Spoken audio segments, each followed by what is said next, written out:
بسم اللہ الرحمن الرحیم۔ قرآن پاک میں کچھ الفاظ استعمال ہوئے ہیں عذاب کے بارے میں۔ کہیں پہ اللہ رب العزت نے ارشاد فرمایا کہ کافروں کو عذاب علیم دیا جائے گا، کہیں پہ فرمایا عذاب عظیم، یعنی بڑا عذاب ہوگا ان کو۔ اب یہاں پر مفسرین کرام نے ایک بات لکھی ہے کہ عذاب عظیم بڑا ہے کہ عذاب علیم بڑا ہے۔ تو کچھ مفسرین کرام نے یہ بات کی ہے کہ دیکھیں، عذاب عظیم وجود کے اعتبار سے تو وہ بڑا ہوگا لیکن اس کے اندر سختی کم ہوگی، اور عذاب علیم وجود کے اعتبار سے تو چھوٹا ہوگا لیکن یہ ہے کہ اس کے اندر سختی اور تنگی زیادہ ہوگی۔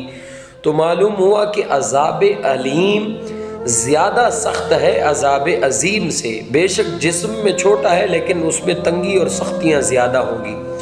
تو یہی مثال، ایک مثال کے طور پہ میں سمجھاتا ہوں کہ بچھو اور سانپ۔ دیکھیں، سانپ کا جسم بہت بڑا ہے لیکن یہ ہے کہ جو بچھو ہے اس کی قد اور اس کا جو ہے نا وجود بہت چھوٹا ہے، لیکن آپس میں بیٹھے ایک دن مکالمہ کر رہے تھے تو بچھو نے کہا کہ اگر زہر تمہارا ہو اور ڈسوں میں تو پھر ہو ہی نہیں سکتا کہ کوئی انسان بچ جائے۔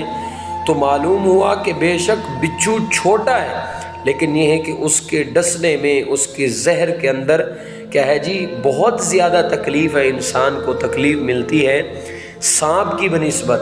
سانپ جب ڈستا ہے اس کا زہر بعد میں جا کر کے سرایت کرتا ہے اور تکلیف ہوتی ہے، لیکن یہ ہے کہ بچھو جیسے ہی ڈستا ہے تو اس کے ڈسنے سے کیا ہوتا ہے، فوراً ہی درد اور تکلیف شروع ہو جاتی ہے۔